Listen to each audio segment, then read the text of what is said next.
mais profundo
Queridos irmãos, a graça e a paz do Senhor Jesus. Nessa hora, no momento que temos a oportunidade de refletir a respeito da palavra do Senhor, quero te convidar a abrir a sua Bíblia no Evangelho de João, no capítulo de número 18, e vamos ler dos versículos 28 até o 40. João 18, 28 ao 40. A palavra de Deus nos diz assim: Depois levaram Jesus da casa de Caifás para o pretório. Era cedo de manhã. Eles não entraram no pretório para não se contaminar, pois somente assim poderiam comer a Páscoa. Então Pilatos saiu para falar com eles e perguntou: Que acusação vocês trazem contra este homem?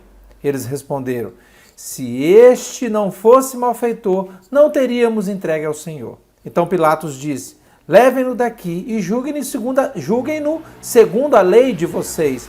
Ao que os judeus responderam: Não nos é lícito matar ninguém.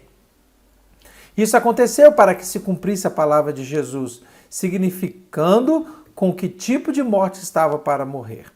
Pilatos entrou novamente ao pretório, chamou Jesus e lhe perguntou: Você é o rei dos judeus? E Jesus respondeu: Essa pergunta vem do Senhor mesmo, ou foram os outros que lhe falaram a meu respeito? Pilatos respondeu: Por acaso sou judeu? A sua própria gente e os principais sacerdotes é que o entregaram a mim. que foi que você fez? Jesus respondeu: o meu reino não é deste mundo. Se o meu reino fosse deste mundo, os meus ministros se empenhariam por mim, para que eu não fosse entregue aos judeus. Mas agora o meu reino não é daqui.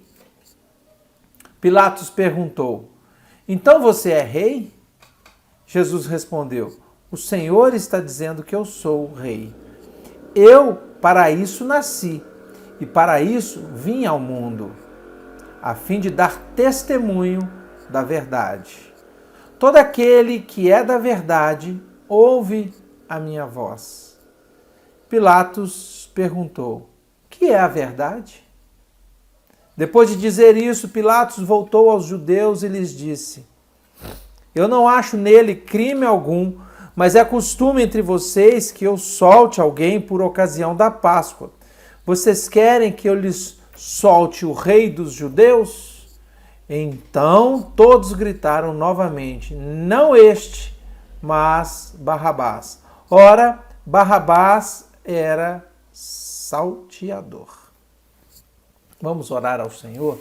Pai, mais uma vez nos colocamos diante do Senhor em oração, pedindo que a sua palavra seja aqui exposta de forma tal que não haja dúvidas a respeito desse texto, de forma tal que o teu Espírito ministre nos corações daqueles que nos ouvem. E assim possamos, ó Deus, ser edificados pelo teu Espírito Santo.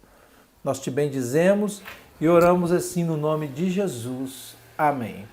Pois bem, queridos, estamos diante de um texto fundamental, num texto em que o Senhor Jesus havia sido preso. Então, para entendermos aqui esse contexto, a circunstância estava acontecendo da seguinte maneira: Jesus foi traído, foi preso e foi levado para Anás. Anás, ele era sogro de Caifás, o sumo sacerdote. Então, Jesus foi interrogado por Anás sobre os seus discípulos e também sobre a sua doutrina, sobre todos os seus ensinamentos. E Jesus lhes responde e diz assim: olha, eu sempre ensinei aonde os judeus estão se reunindo no templo, nas sinagogas, e nada que eu ensinei em segredo. Então, Anás vai e envia Jesus para Caifás, com suas mãos amarradas, envia Jesus a Caifás. Caifás, o sumo sacerdote. Nesse meio tempo, Pedro, que estava adentrando aquele lugar, nega Jesus e até a terceira vez, como nós conhecemos, e em seguida, então, Caifás, Pedro nega Jesus e em seguida de Caifás os judeus levaram Jesus para o pretório. Então o pretório o que era? O pretório era a residência oficial dos procônsules, dos governadores das províncias romanas. Então ali eles estavam agora diante de Pilatos. Ao que a história relata, estavam aqui diante de Pilatos, e aí ele entra em cena e pergunta para Jesus assim: qual é a acusação contra este homem? E aí os judeus respondem: ele é um criminoso. Era costume na Páscoa soltar um criminoso. Então o que a história às vezes coloca para nós, às vezes não, o que ela coloca para nós, o que ela nos relata, é que pode ser que tanto Barrabás quanto Jesus tivessem esse nome Jesus, que significa Josué, mas a versão grega dele tivesse o mesmo nome, né? Então, Jesus, o Nazareno, e Jesus, Barrabás. Então, por isso que no final do texto ele diz, não este, mas Barrabás. Então, a hipótese de que Barrabás tenha esse nome, Jesus também, e a origem de que ele não fosse somente um simples ladrão, um simples salteador, mas que possa até mesmo ser filho de um rabino. Então, mesmo tendo seus desvios morais, ele era bastante conhecido e era judeu e bastante conhecido do próprio povo judeu, e por esse motivo eles dizem: soltem Barrabás. Mas voltando, Pilatos entra em cena e pergunta para Jesus, pergunta para os judeus, qual é a acusação contra este homem? E os judeus então respondem: ora, se ele não fosse criminoso, nós não teríamos trazido até você. Entretanto, ele diz: olha, levem o acusado para ser julgado entre vocês mesmos, segundo a lei de vocês. E eles dizem assim: olha, nós não temos o direito de executar ninguém, e é necessária a sua aprovação, senhor Pilatos. Olha bem que a intenção dos próprios judeus já era de matar a Jesus. Então, aqui isso se dá, como diz o texto, para que as escrituras fossem cumpridas, pré-anunciando qual seria o tipo de morte que ele teria. Então, diante dessa situação, ele no versículo de número 33, Pilatos entra novamente ao pretório e chama Jesus agora. Então ele sai do diálogo com os judeus e chama Jesus, e quando ele chama Jesus, ele então o interroga: você é o rei dos judeus? E o que Jesus então lhe responde? Esta pergunta vem do Senhor ou foram os outros que lhe falaram a meu respeito? Pilatos então responde: por acaso eu sou judeu? E a sua própria gente, os principais sacerdotes, é que o entregaram a mim. O que foi que você fez? Então está aqui havendo um diálogo de Pilatos com Jesus. Eu fico pensando quais deveriam ter sido as sensações que Pilatos teve cara a cara, frente a frente com Jesus, porque o próprio Pilatos constata, depois dessa interrogação, depois desse interrogatório, na verdade, que Jesus não havia feito nada de errado. Mas o texto nos dá indícios que ele ficou incomodado. E ele diz assim: o meu reino não é deste mundo. Se o meu reino fosse deste mundo, os meus ministros se empenhariam por mim. O que Jesus estava falando? Os judeus, os sacerdotes, estavam acusando Jesus de querer se tornar rei, de trazer ali um golpe político diante do império. E aqui então Jesus está dizendo: olha, meu reino não é deste mundo. E se fosse, os meus servos os meus ministros se empenhariam por mim, para que eu não fosse entregue aos judeus. Mas agora o meu reino não é daqui. Aí Pilatos vem com uma outra pergunta e diz assim: então você é rei? Ora, se Jesus estava falando do seu reino não ser daqui deste mundo, agora algo incomoda Pilatos. Talvez incomode Pilatos pela a sua vaidade. Ora, você então é rei? Você tem poder? Talvez tivesse mexido com o brio de Pilatos, mas por outro lado, analisando essa pergunta, quando Jesus responde: o Senhor está dizendo que eu sou rei. E eu para isso nasci, para isso vim ao mundo, a fim de dar testemunho da verdade.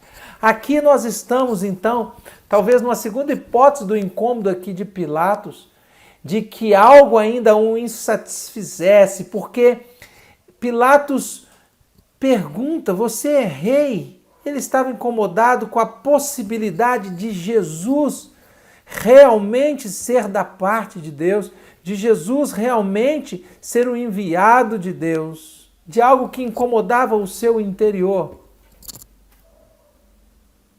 Muitas vezes, quando a palavra e o reino de Deus é anunciado, algumas pessoas não saibam identificar, mas algo dentro delas aponta e incomoda de tal forma que eles pensam na possibilidade daquela sentença ser uma verdade.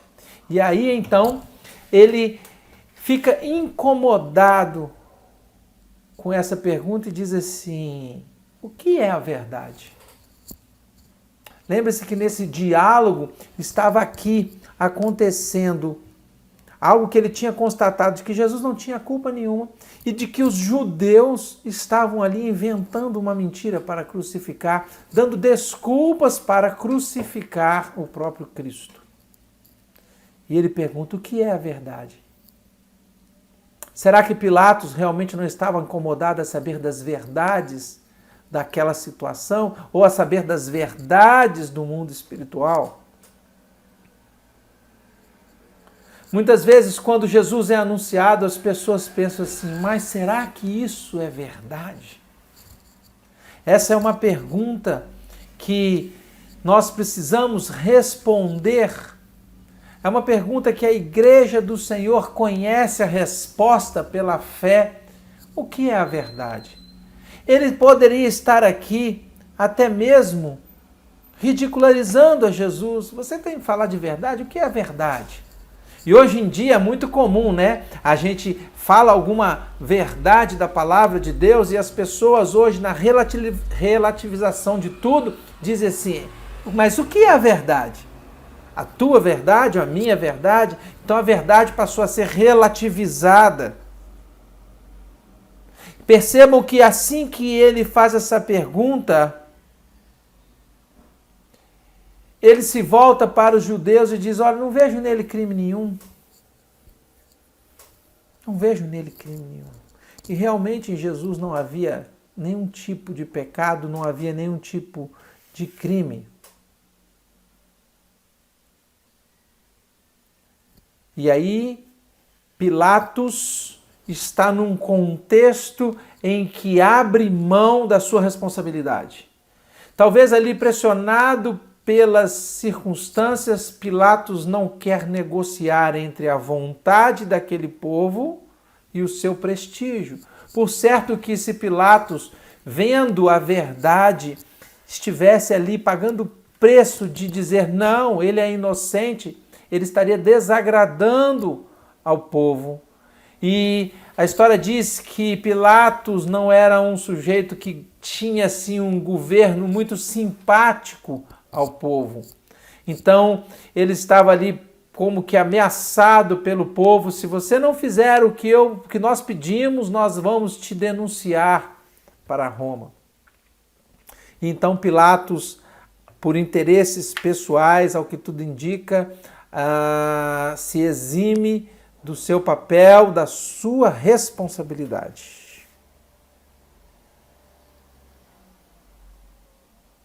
Interessante que o Senhor Jesus, quando responde acerca da verdade, diz assim: olha, eu vim para isso que eu vim ao mundo, a fim de dar testemunho da verdade. Jesus estava dando testemunho do Pai, estava dando testemunho da própria verdade. Mas ele diz algo assim: todo aquele que é da verdade ouve a minha voz. Uma sentença fantástica, porque aqueles que pertencem ao Pai ouvem a voz do Pai, porque os seus corações são inclinados para ouvir os ensinamentos do Pai. Na sua vida, o que é a verdade? O que é a verdade? Há muitas verdades? Há muitas dúvidas? Ou essas dúvidas são sanadas? Queridos, quero dizer a vocês que muitas respostas, as principais respostas da nossa vida estão contidas na palavra de Deus.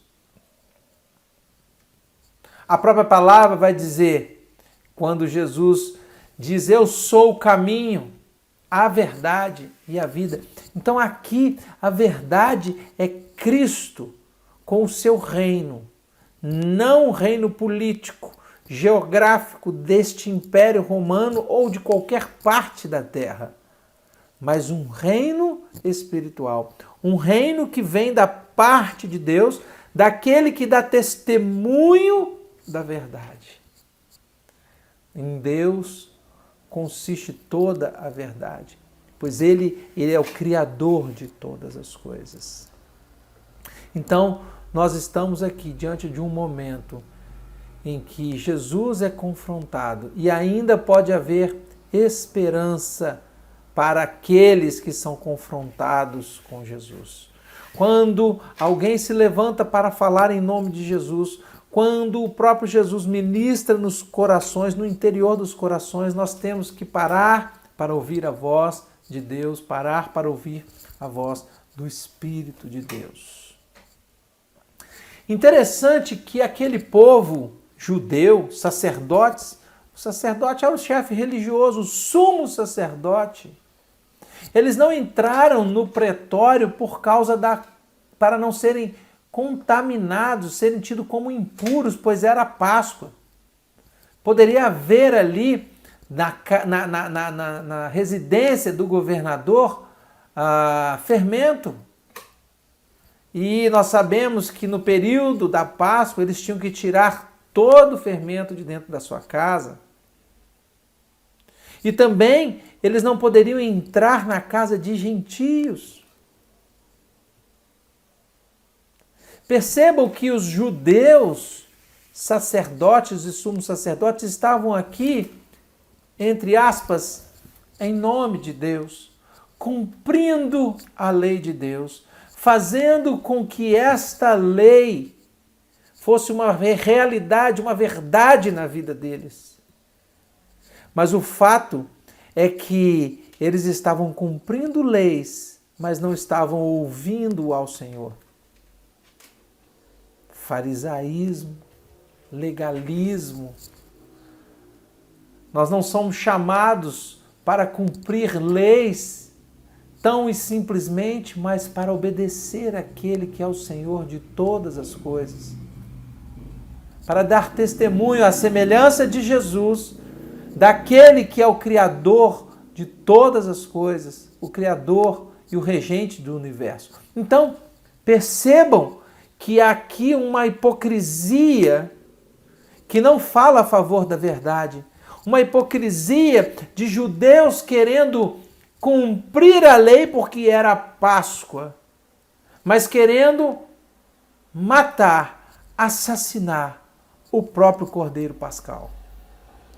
O próprio Cordeiro sem defeito que era Jesus. Aquele que se fez sacrifício por cada um daqueles que creem no seu nome. Aliás, ele se fez sacrifício por todos. E esse sacrifício realmente só tem a valia que ele espera quando nós colocamos a nossa vida diante de Jesus, entregamos a nossa vida ao senhorio de Jesus. Então, percebam a incoerência entre um povo que se diz de Deus com a morte de Jesus no período da Páscoa, da libertação desse povo. Aquele que seria o maior libertador estava sendo entregue para ser assassinado.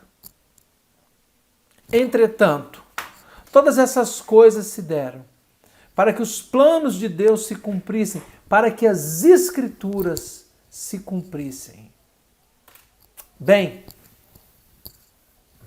e eu pergunto para você que me assiste nessa hora, o que é a verdade para você?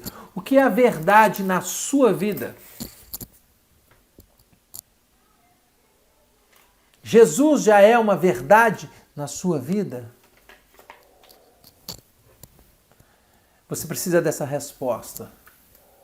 E eu lhe afirmo biblicamente, Jesus é o caminho e a verdade e a vida. E ninguém vai ao Pai se não for através de Jesus. Jesus está aqui anunciando algo que nós também precisamos aprender. Ele diz assim: o meu reino não é deste mundo. Interessante que nós nos colocamos como servos de Deus, como servos de Jesus, mas vivemos como se fôssemos daqui. Nós queremos participar da morte e ressurreição de Cristo, mas não queremos deixar esse mundo. Nós queremos participar de todos os benefícios de Jesus e ficamos presos a essa terra, a esse corpo. Me parece também, muitas vezes, o antagonismo que eu acabei de descrever entre os judeus querendo praticar a lei, mas condenando, deixando a lei prevalecer ao invés da lei do amor, através da vida de Jesus. E aqui nós dizemos, Jesus não é desse mundo, o reino de Deus não é dessa terra, e nós continuamos vivendo como que, incoerentemente, como se fôssemos daqui para toda a eternidade. Portanto, a aplicação que eu quero trazer para você na palavra nesse momento, nessa palavra desta noite, você conhece a verdade?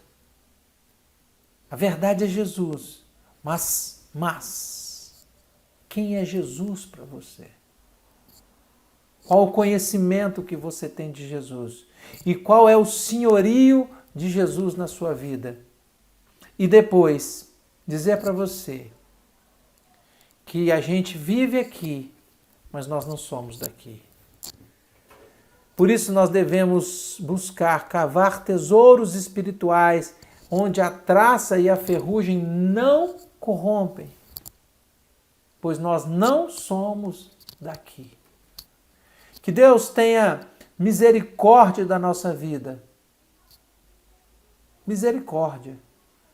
Por distorcermos a maneira de ver a vida, a maneira de ver a nossa passagem aqui, mas que nós coloquemos o nosso olhar e o nosso coração em Cristo Jesus, o nosso Senhor, para que vençamos os dias maus e possamos gozar de uma eternidade inteira na presença de Deus, num tempo de comunhão perfeita com Ele, onde não haverá pecado, onde não haverá dor. Por isso, nessa noite, eu rogo ao Senhor que a justiça que Jesus passou e sofreu possa ter valia na sua vida de tal forma que o sacrifício dele não seja em vão. Se você já tem o senhorio de Cristo na sua vida, aleluia, louvado seja o nome do Senhor. E o que você vai fazer com isso? Uma vez que a graça de Deus já se manifestou na sua vida, eu rogo para que você leve a graça salvadora de Cristo Jesus às outras pessoas. E através da sua vida, através da nossa vida, nós possamos proclamar a palavra e exaltar o nome do Senhor. Eu louvo a Deus por você que tem clamado ao Senhor e buscado ao Senhor. E peço para que o Senhor te abençoe. Mas lembre-se, a verdade é Cristo, a verdade é Jesus, mas Ele precisa ser o seu Senhor, porque nós não somos desse mundo. Que o Senhor, então, abençoe a sua vida, que você tenha uma semana plena na presença de Deus e que através da sua vida o nome do Senhor seja exaltado. Quero, nessa hora, orar e convido você a orar juntamente comigo. Feche os seus olhos, por favor. Senhor, nós bendizemos ao Senhor quando mais uma vez estamos diante da Tua palavra. Quando Jesus foi injustiçado, foi envergonhado, foi morto, crucificado, Pai, para nos dar vida. Mas, ó Deus, em todo tempo o Senhor estava no controle. E nós queremos, Pai, agradecer ao Senhor pelo sacrifício de Jesus e pela ação do Senhor na vida dele, de forma que esse sacrifício alcançou a nossa vida. Nós te louvamos, bendizemos ao Senhor e agora eu peço a Ti, ó Deus, que o Senhor esteja visitando cada um que curva a sua fronte em oração nessa hora. Que sintam o poder e a paz que excede a todo entendimento e que possam receber a visitação do Senhor e a ministração do Senhor. Queremos estar em comunhão com o Senhor, Pai. E assim nós te louvamos, bendizemos ao Senhor. E eu peço a Ti que o Senhor derrame saúde sobre o Teu povo, que o Senhor continue cuidando e sendo Deus de toda a provisão, esteja dando paz nos corações e possamos ser edificados, firmados em Cristo Jesus, a nossa rocha, aquele que nos salvou. Nós oramos assim, no nome de Jesus. Amém. Deus abençoe a sua vida, queridos. Deus abençoe que vocês tenham uma semana maravilhosa e na próxima quarta-feira, assim Ele permitindo, estaremos juntos para a glória de Deus. Um grande abraço a todos.